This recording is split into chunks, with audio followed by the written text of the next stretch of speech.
Hello, Alex Lafkus here. I'm going to tie a couple flies today.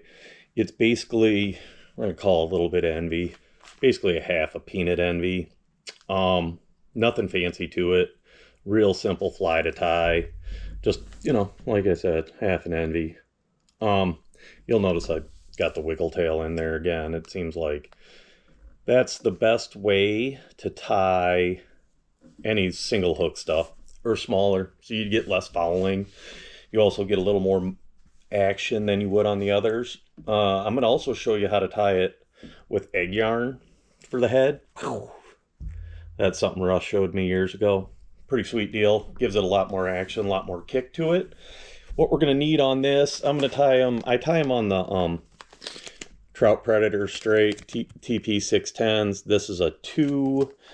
I tie them on a 1 as well. Same 10mm shank that I'm typically using, just when I just want a little bit of kick. Marabou, your color of choice. Chinese strung saddle, your color of choice. Leech yarn again for the body, as I am a believer in zero flash. But you can also do whatever ice dub you want on the body, or however you want to do it. Glow bug yarn here is avocado, great color. Tan, they make a bunch of, or light brown, I guess they call it. They make a bunch of different colors. A little bit of rubber legs in there. Real simple fly and some cones. I usually tie them with a large cone. It seems like with the amount of material on it, you need a large cone to actually sink it a little bit. If I'm fishing faster water or heavier water, I will use the tungsten cones. I like those. You're going to get a lot more depth penetration out of the tungsten cones than you do the brass. A lot of what I'm doing is in a little bit more moderate current on the Boardman. The tungsten is nice to have. So we'll tie with a little bit of that today. That's about it. Real simple fly to tie, but I'll take you through it step by step and then give you a little pointer on the egg yarn head. So here we go. All right, here we go. 10 mil shank. To start, you can make it a little longer if you want to add a little bit more to it. Typically the 10 mil is all you need. These are the newer shanks that they're making now. They don't have that open head on them as much as the old ones did, which makes them a little easier to use. So we're going to start with 2 plumes of Marabou, pulling off the shorter kind of junky stuff just so all your tips are even. I know I'm doing a lot of tie-in videos here, and none of it's real cutting-edge stuff right now, but just some general stuff. But, a lot of these flies fill a certain niche that you might not carry in your box. And by carrying them, you're going to catch more. Like there's times and places where the 2-inch fly is going to outproduce, or the 1-inch fly is going to really outproduce. A lot of that stuff happens in the summer too with this low clear water. It seems like fish are eating a ton of small meals right now, and that will change as we progress through the year, but right now that's just kind of the deal in the summer. So we're going to focus on more seasonable stuff, which is small right now. I tie this one in white a lot.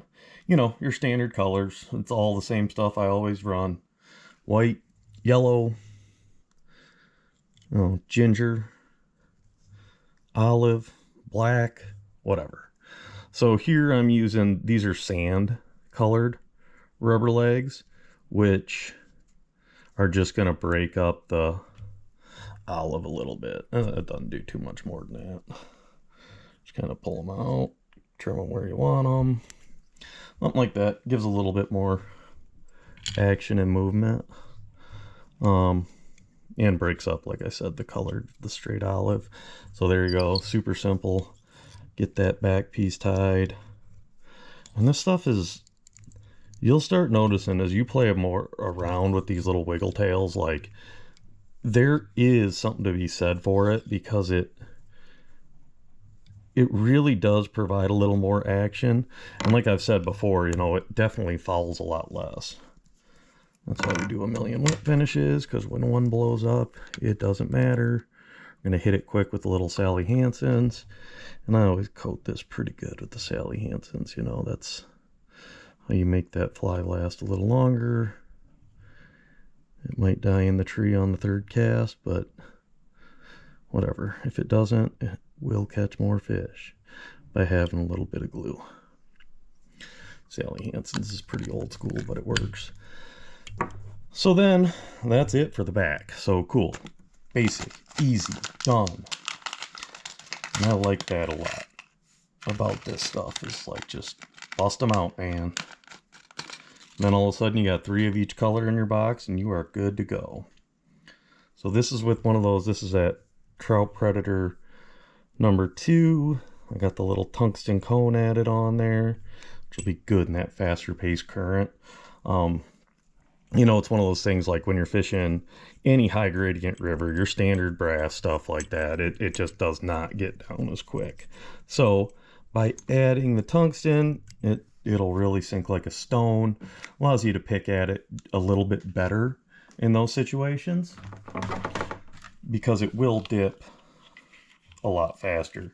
You know, and I just got off the phone with my buddy Jason Lloyd, who's down in Arkansas, and he had a guy throwing he had some guy who wanted to pitch the streamer a little bit yesterday down there, and he deals with, you know, a lot of tourist stuff this time of year, so not everybody's the most capable angler, but he said he was throwing that Dalai Lama, which is, you know, that bunny strip, single hook fly, in a lot of those eddies with that hard, big, heavy head, and he said he was moving fish left and right.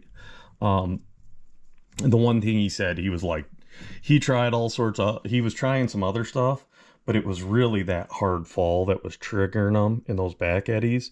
You know, so that is something to keep in mind. Sometimes it is that hard fall, and not the case. It's good to have a mix of everything.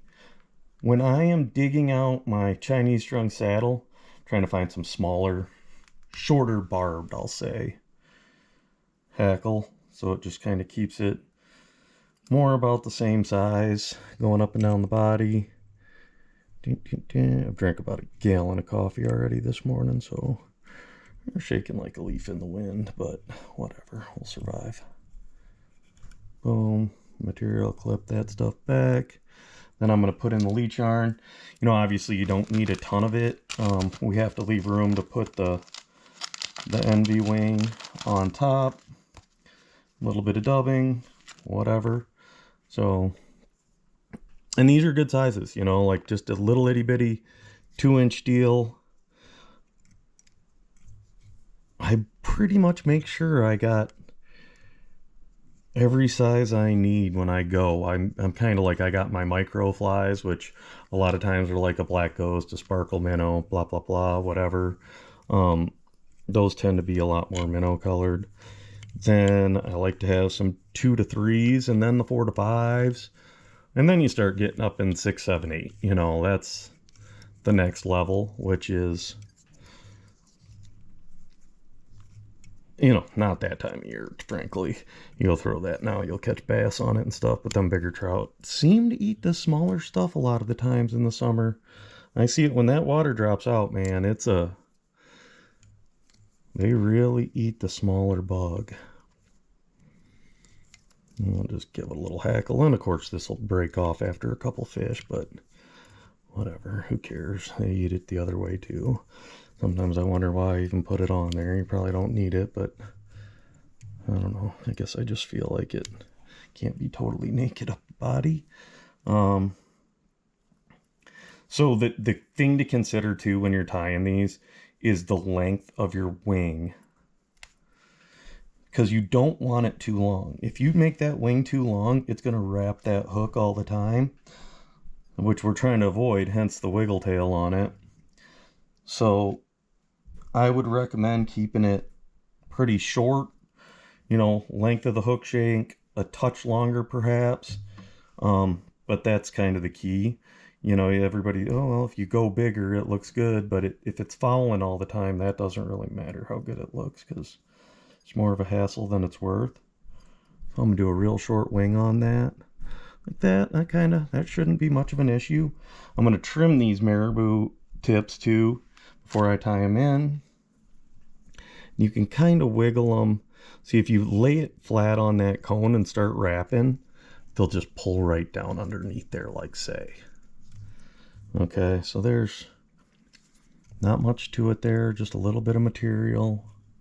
These are super easy to fish, super easy to cast, no big deal. But you can bust these out. You know, like at this point, you could add some flash in there if you wanted or whatever, but you know me. I don't do much with flash. I've just seen too many fish not eat the flash, especially bigger fish. You know, when they're all fired up, they'll eat it. But man, I have seen so many fish turn off it, and I've just caught so many fish on stuff without a ton of flash that it just, it's kind of the deal, man.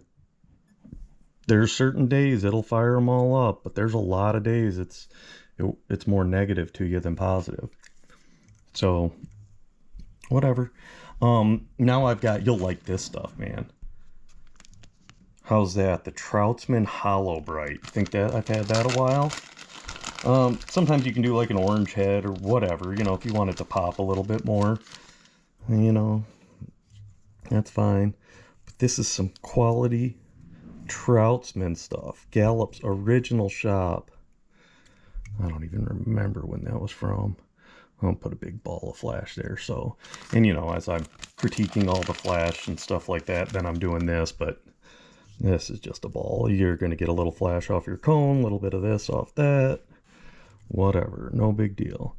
Build it up a little and then boom, whip finish right at the cone.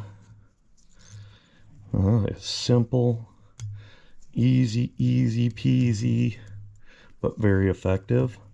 You know, I fish this on the Pine a lot, when I'm down there, Little Manistee, the Boardman, stuff like that. I run it on Upper Manistee too, typically. But that's kind of all it is. I mean, it is an itty bitty, nothing to it fly. So, simple enough. So now I'll show you how to do one with egg yarn. I tied this one, already got it prepped like a real professional. So I'm just going to go back in. See, I like to try to keep that taper on the head like we talked about with the that mini brush head deceiver for tying on purposes and whatnot. Then I'm going to dig out a little egg yarn. So your egg yarn, you know, obviously it comes in egg yarn type strips. I'm going to break it down a little, cut it short. And I do the same thing with wool. I don't know if it's right, wrong. I don't really care. But I usually, you know, kind of break it up into halves or whatever and tie a little bit of the half on top and a little bit of the half on the bottom. So I kind of like space it into 2 clumps.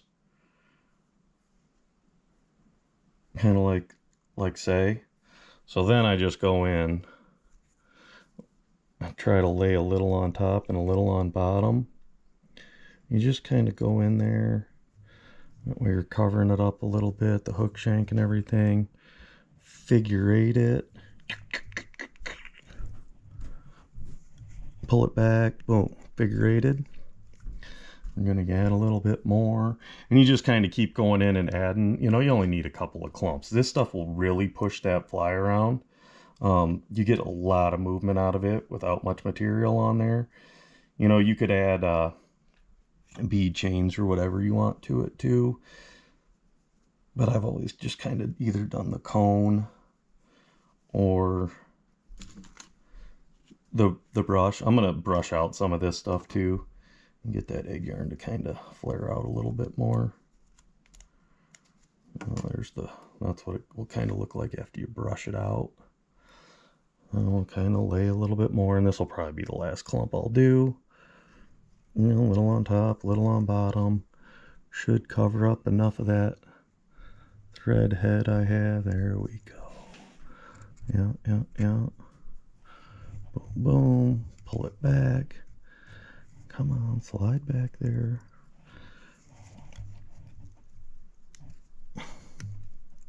Kind of wrap back over it a little. Then you can kind of go in the brush and kind of brush it out. And you're going to lose some product, but that doesn't matter. You're going to cut off a ton of it anyway.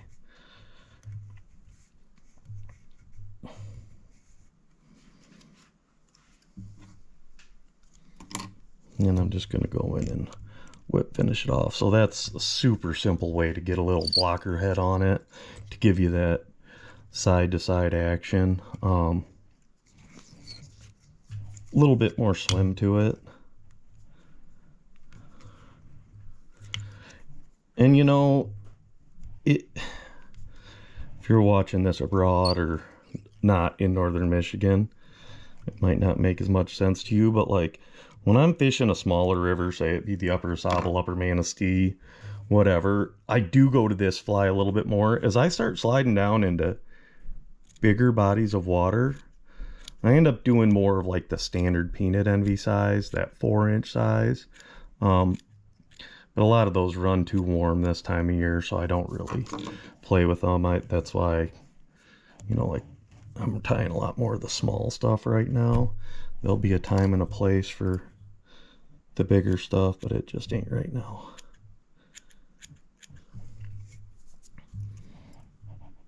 And you just kind of trim it up like you would wool. You can be a little sloppy with it. It doesn't really matter. It's just a blocker head. It's not doing much more than just pushing some water so it swims good.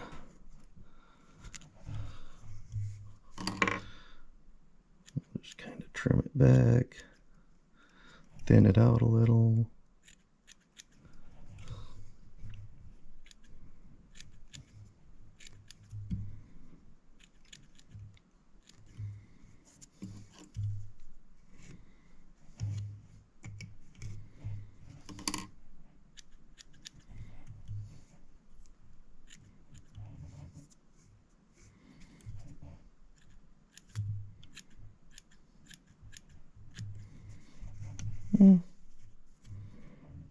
That should be about fine. You know, you can always take more off. The other thing is, like, if you're really worried about the head on it, you can always, it's about the easiest thing on these flies to replace. But man, I haven't really noticed that it matters too much, the shape on this stuff. It just kind of gives it the blocker that you need. So simple fly, nothing fancy, guys. We ain't reinventing the wheel. We're just, you know, a lot of people in fly tying these days think they're reinventing the wheel and trying to come out with the coolest thing in the world. Well, that's fine and dandy, but it's definitely usually not necessary. It's more about presentation. There you go. That's a little egg yarn head pusher fly, mini peanut envy. But you still got a decent enough hook on there that if an actual predator bites it, you're gonna get them. You know, a lot of the, you know, like I like a lot of Galloup's flies, but a lot of his, you know, mini dungeons and stuff like that are tied on such small hooks that well, that's fine if you're catching 10-12 inchers, but man, the second a 22-inch fish shows up, I don't have as much faith. Just missed and lost too many fish on small hooks that I like to have something with a little bit of gap. So there it is. See? Egg yarn head. Super simple. So, you know, and you can even tie those back halves and then just bust them out. But that's kind of the deal right there. A couple little olive things. And that covers one need in the box. So hope that helped. Any questions, concerns, just let me know. I'll respond to the comments. Thanks for checking it out.